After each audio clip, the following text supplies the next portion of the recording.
नमस्कार। मैं वीके शास्त्री आप सभी दर्शकों का बहुत बहुत स्वागत करता हूं। फरवरी 2023 का माह समाप्ति की ओर है और मार्च 2023 का महीना आपके जीवन में नई खुशियां, नया सवेरा, कुछ नए और सुखद परिवर्तन लेकर आ रहा है। इस वीडियो के माध्यम से हम आपको बताएंगे कि मार्च 2023 में कन्या राशि के जातकों की कुंडली में क्या क्या ग्रह स्थितियां बन रही हैं, किन किन ग्रहों द्वारा राशि परिवर्तन किया जा रहा है और उसका क्या प्रभाव पड़ने जा रहा है आपके जीवन पर। आपको धन प्राप्ति के और धन संचय के क्या क्या अवसर मिलने जा रहे हैं, परिवार, संतान, विवाह और भौतिक सुख सुविधाओं की दृष्टि से कैसा रहेगा आने वाला माह, यात्रा, देशाटन, देवदर्शन, धर्म, अध्यात्म की दृष्टि से मार्च 2023 कैसा रहेगा, आपका स्वास्थ्य कैसा रहेगा, भाग्य, कर्म, पुरुषार्थ का कितना साथ मिलेगा आपको, इन्हीं सब बातों का विश्लेषण करेंगे इस वीडियो में। लेकिन आगे बढ़ने से पहले बताएंगे कि बीते 2 माह जनवरी फरवरी में आपके जीवन में क्या क्या परेशानियां आईं, किन किन समस्याओं से जूझना पड़ा था आपको। ये विश्लेषण आपकी चंद्र राशि के आधार पर किया जा रहा है और वीडियो के अंत में मैं आपको ग्रहों के उपाय भी बताऊंगा। दूसरी बात, कमेंट बॉक्स में किसी भी अनजान व्यक्ति के द्वारा दिए गए नंबर पर भूल करके भी कांटेक्ट मत कीजिएगा, आपके साथ फ्रॉड हो सकता है। तो ये कन्या राशि के जातकों की कुंडली। कन्या राशि कालपुरुष कुंडली की छठी राशि है और इसके स्वामी हैं युवराज बुध। कन्या राशि बुध की उच्च की राशि है। बुध हैं बुद्धि और वाणी के कारक। तो जो जातक वाणी और बुद्धि से रिलेटेड क्षेत्रों में हैं, जैसे कि education sector, finance sector, banking sector या आईटी सेक्टर, कंप्यूटर कम्युनिकेशन या फिर कला का क्षेत्र या टीवी एंकर या एक्टिंग का क्षेत्र, इन सब क्षेत्रों में कार्य करने वाले जातकों के लिए बुध बहुत ही शुभ होते हैं। और आपकी कुंडली में बुध केंद्र त्रिकोण राजयोग बना रहे हैं। देखिए, बुध दशम भाव के स्वामी हैं, शनि पंचम के स्वामी हैं। दशम भाव केंद्र का भाव, पंचम त्रिकोण का भाव, और इसके स्वामी शनि और बुध 16 मार्च तक कुंडली के छठे भाव में केंद्र त्रिकोण राजयोग बनाएंगे। और इसके बाद दूसरा जो राजयोग बन रहा है विष्णु लक्ष्मी योग, वो गुरु और शुक्र के द्वारा बनाया जा रहा है। गुरु सप्तम भाव के स्वामी हैं और शुक्र नवम भाव के स्वामी हैं। तो 12 मार्च तक गुरु और शुक्र की युति सप्तम भाव में रहेगी, विष्णु लक्ष्मी योग बनेगा। इसके बाद शुक्र राशि परिवर्तन करेंगे, अष्टम भाव में आ जाएंगे राहु के साथ। मंगल भाग्य भाव में है और मंगल 13 मार्च को राशि परिवर्तन करके दशम में आ जाएंगे। केतु द्वितीय भाव में है और जहाँ तक सूर्य और बुध की बात है, सूर्य 15 मार्च तक छठे भाव में है, फिर राशि परिवर्तन करके सप्तम में आ जाएंगे। बुध 16 मार्च तक छठे भाव में है, फिर सप्तम में आ जाएंगे और यहाँ पर बुध, सूर्य और गुरु की त्रिग्रही योग बनेगा। तो ये तो है ग्रह स्थितियाँ। अब आइए इसी के आधार पर विश्लेषण करते हैं।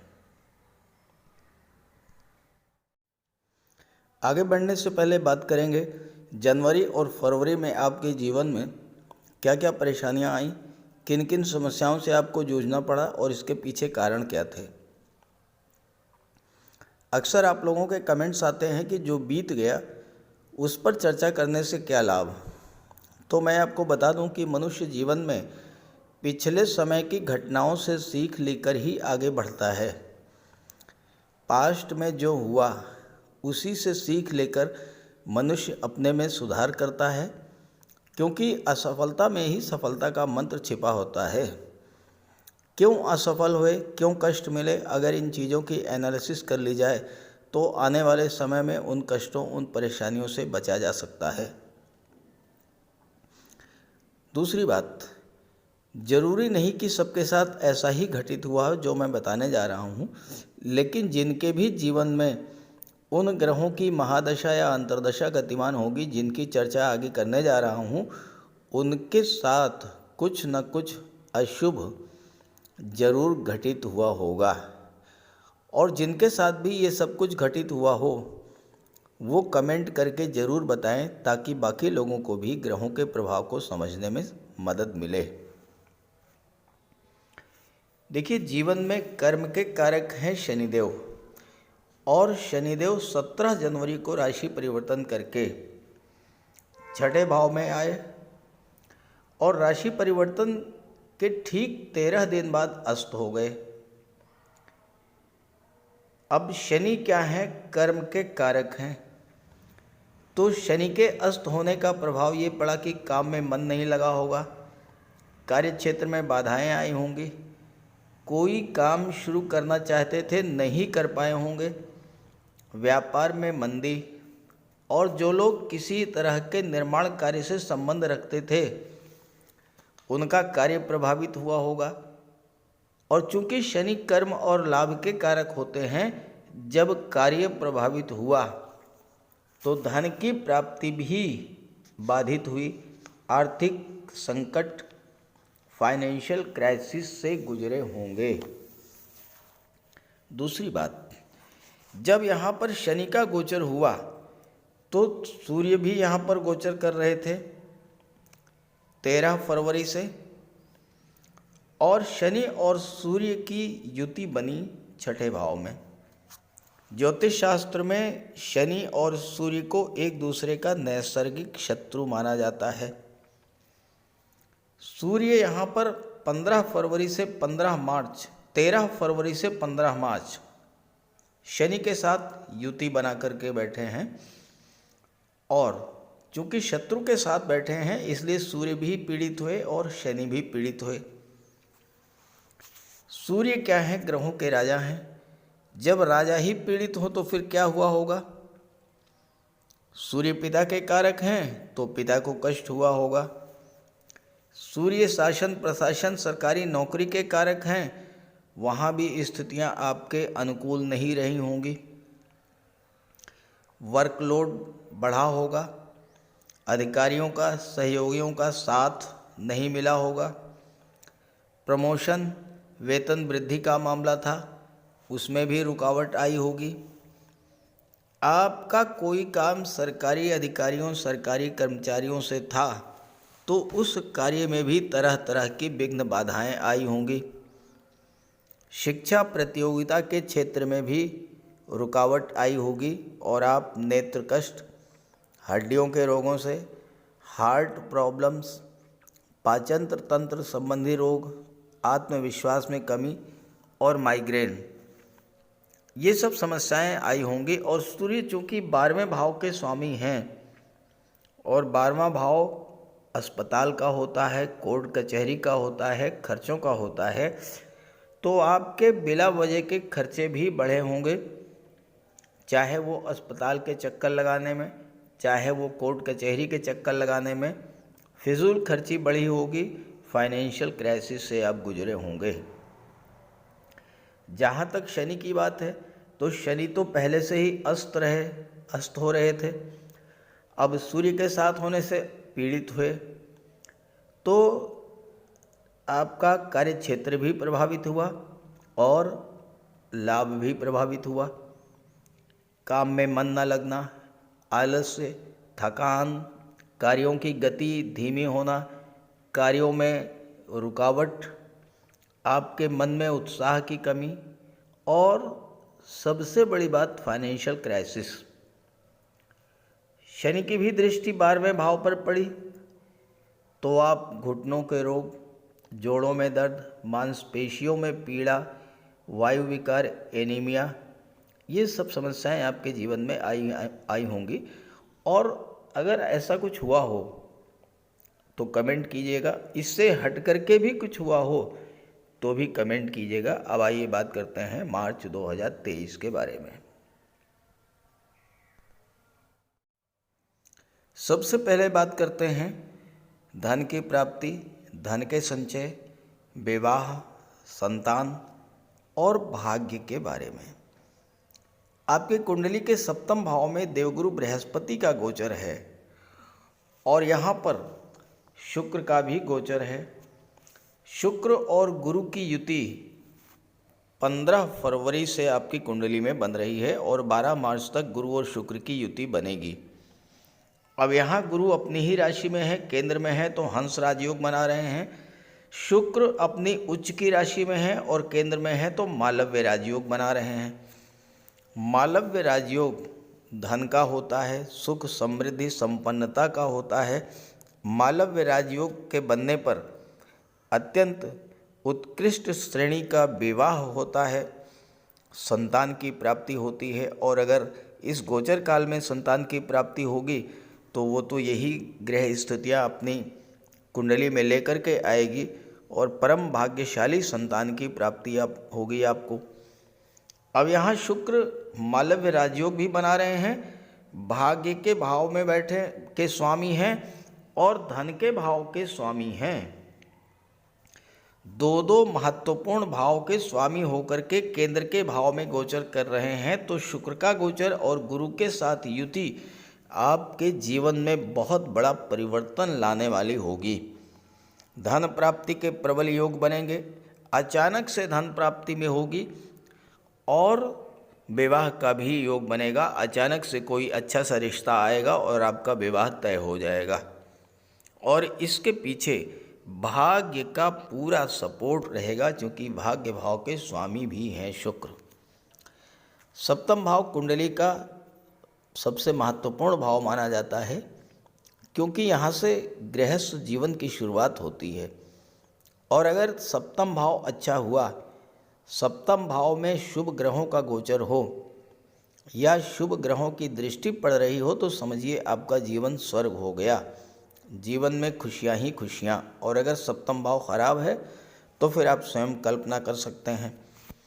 अब इससे बेहतर स्थिति तो बन ही नहीं सकती कि गुरु और शुक्र जैसे दो शुभ ग्रह आपकी कुंडली के सप्तम भाव में गोचर कर रहे हैं। सप्तम भाव से जीवन साथी का और विवाह का विचार किया जाता है। जीवन साथी कैसा होगा, उसका रूप रंग गुण स्वभाव कैसा होगा, ये इस बात पर डिपेंड करता है कि आपका सप्तम भाव कैसा है। यहाँ पर शुक्र आपको एक बहुत ही अच्छा जीवन साथी प्रदान करेंगे। ऐसा जीवन साथी जो वैचारिक स्तर पर आपके अनुरूप हो, शिक्षित हो, व्यवहार कुशल हो, हर सुख दुख में आपका साथ दे। शुक्र और गुरु यही करेंगे और ऐसा ही जीवन साथी मिलने का योग भी बनाएंगे। अगर आप विवाह के इच्छुक हैं तो इस गोचर काल में अच्छे से अच्छे रिश्ते आपको प्राप्त होंगे। गुरु कुंडली के चतुर्थ भाव के स्वामी भी हैं, तो भौतिक सुख सुविधाओं में वृद्धि होगी, माता का स्वास्थ्य अच्छा रहेगा और सबसे बड़ी बात यह है कि आपका मन शांत रहेगा। जहाँ तक धन की बात है तो शुक्र स्वयं धन के भाव के स्वामी हैं, तो धन की प्राप्ति होगी, धन का संचय होगा, धन का निवेश भी होगा और परिवार की वृद्धि भी होगी। परिवार में किसी सदस्य का या तो विवाह होगा और या किसी संतान की प्राप्ति होगी। यहाँ पर सप्तम भाव जो होता है वो व्यापार का होता है और व्यापार के भाव में शुक्र और गुरु बैठे हैं युति बना करके, तो व्यापार के क्षेत्र में भी उन्नति होगी। और आपके राशि के स्वामी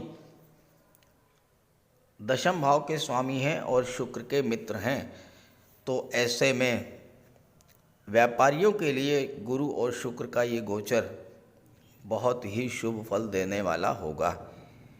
पार्टनरशिप में व्यापार करेंगे तो उसके लिए भी बहुत अच्छा है और ख़ास करके महिलाओं के सहयोग से अगर आप कोई व्यापार व्यवसाय करेंगे तो सफलता के प्रबल योग बनेंगे। अपनी पत्नी के नाम से, अपनी माता के नाम से भी आप कोई नया व्यापार व्यवसाय शुरू कर सकते हैं। इनकम के नए नए सोर्स बढ़ेंगे। आप कैसा कोई व्यापार व्यवसाय करते हैं जिसमें डेली सेल परचेज का काम है, डेली इनकम होती है, तो आपकी दैनिक आय में भी वृद्धि होगी। और इसके बाद तो शुक्र का गोचर बहुत ही महत्वपूर्ण है, क्योंकि शुक्र और राहु की युति बनने जा रही है अष्टम भाव में। 12 मार्च से आपकी कुंडली में एक ऐसा योग बनने जा रहा है जिसे अपार धन प्रदायक योग कहा जाता है। और ये योग आपकी कुंडली में 12 मार्च से 6 अप्रैल तक बनेगा और वो है शुक्र और राहु की युति। शुक्र 12 मार्च को अष्टम में गोचर करेंगे और राहु के साथ युति बनाएंगे। देखिए राहु क्या है, राहु है भ्रम, राहु है आपका मन का अनजाना भय, मन की चिंता और तनाव। वहीं दूसरी तरफ राहु है आपकी महत्वाकांक्षा, चीज़ों को प्राप्त करने की तीव्र इच्छा। राहु एक्सट्रीम को शो करते हैं, राहु है एक्सपेंशन, असीम विस्तार, और इसी के साथ राहु है सीक्रेसी के कारक। राहु की दृष्टि और शुक्र की दृष्टि धन के भाव पर पड़ेगी और शुक्र धन के भाव के स्वामी भी हैं। यहाँ पर आपको ध्यान रखना है कि राहु चीज़ों को प्राप्त करना जानते हैं, चाहे नैतिक हो या अनैतिक तरीके, और यहीं पर आपको सावधान भी रहना है। धन प्राप्ति को नैतिक तरीकों से ही आपको धन प्राप्त करना है, अनैतिक तरीकों से धन नहीं प्राप्त करना है, अन्यथा राहु नेगेटिव एक्ट करेंगे और आपके लिए परेशानी खड़ी कर देंगे। शुक्र क्या है, शुक्र है धन। तो शुक्र राहु की युति का अर्थ है अपार धन। इस युति के बनने पर आप ज़्यादा से ज़्यादा धन पाना चाहेंगे और उसके लिए एफर्ट करेंगे और प्राप्त भी करेंगे।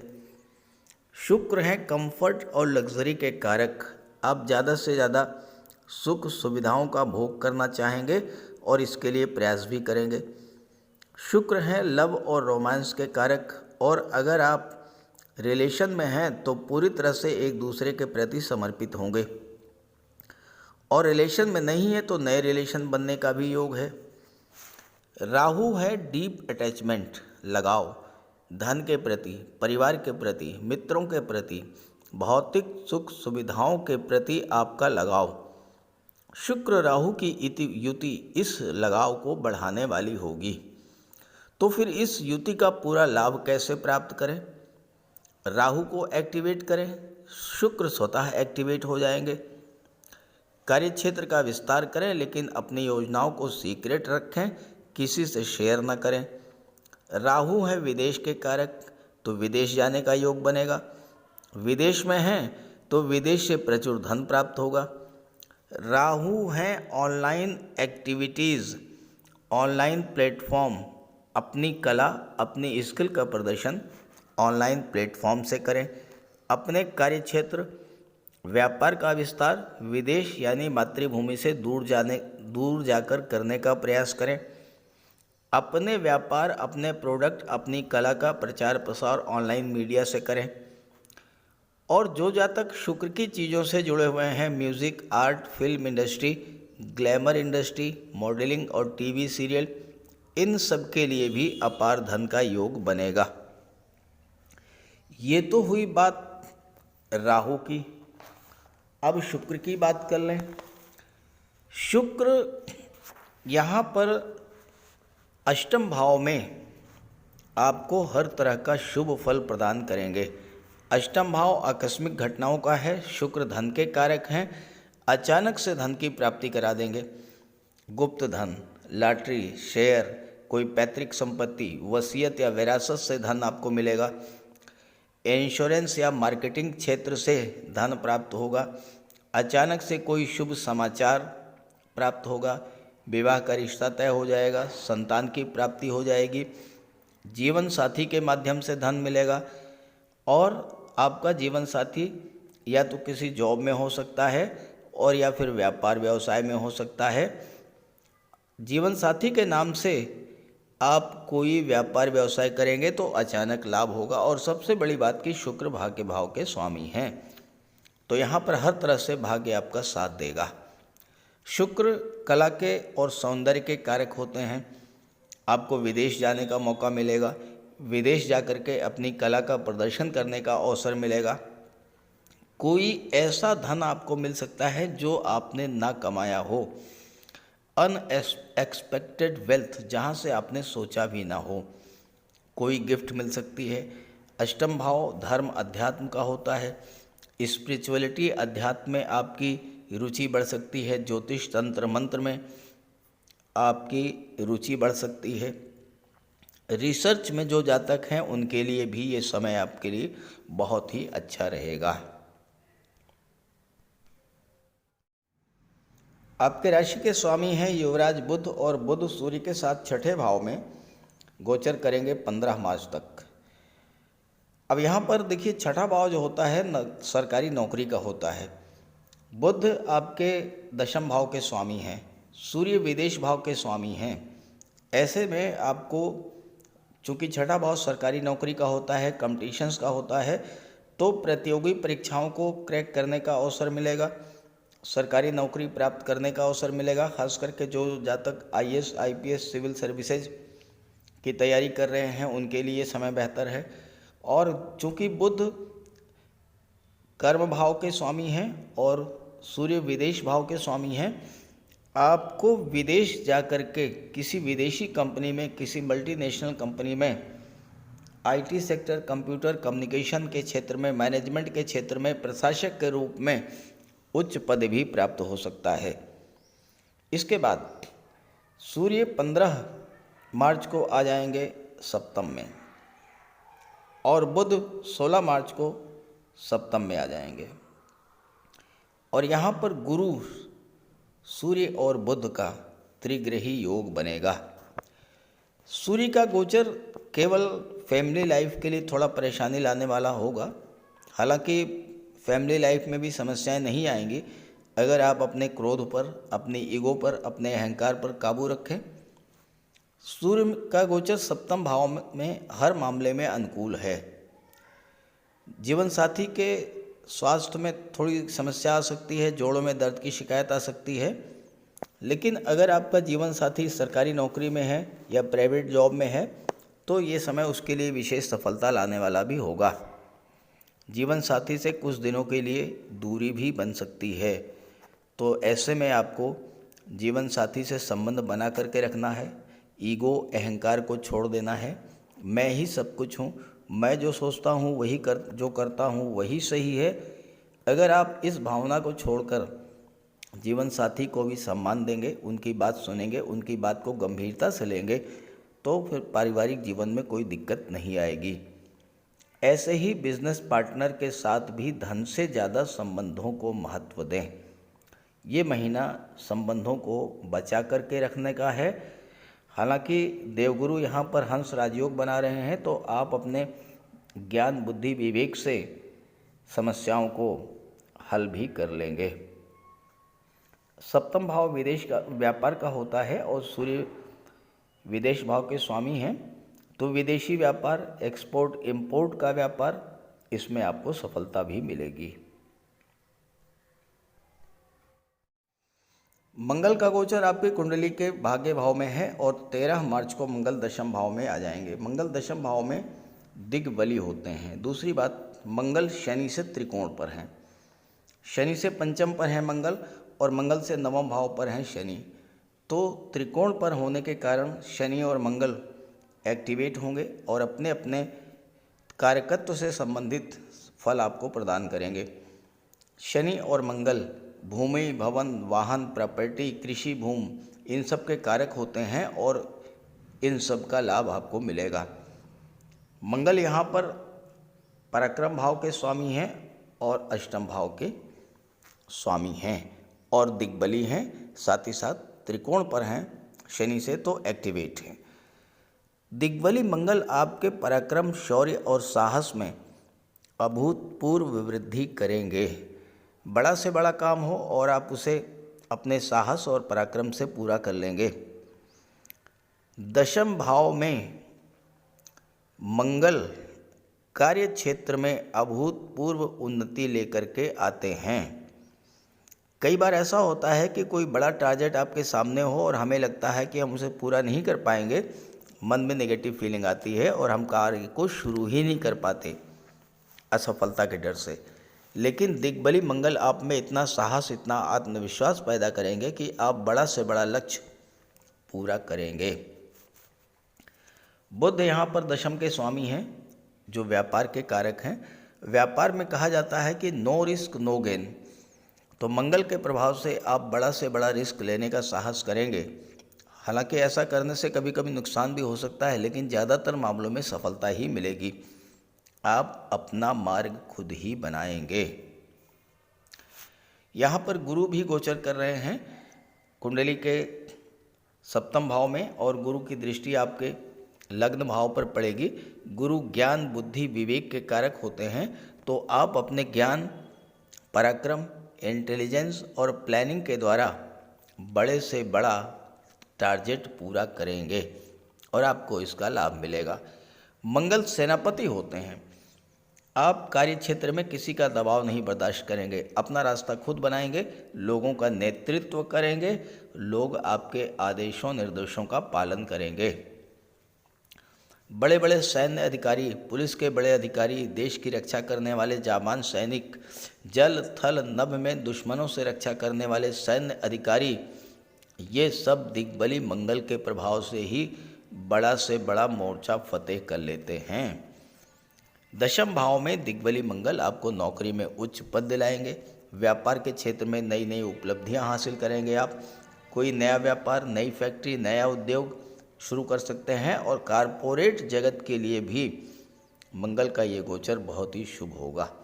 तो ग्रह स्थितियाँ अनुकूल हैं, इसका लाभ उठाएं, लेकिन ग्रहों का ज़्यादा से ज़्यादा लाभ आपको प्राप्त हो, इसके लिए आप ग्रहों का उपाय अवश्य करें। तो बात करते हैं उपायों पर।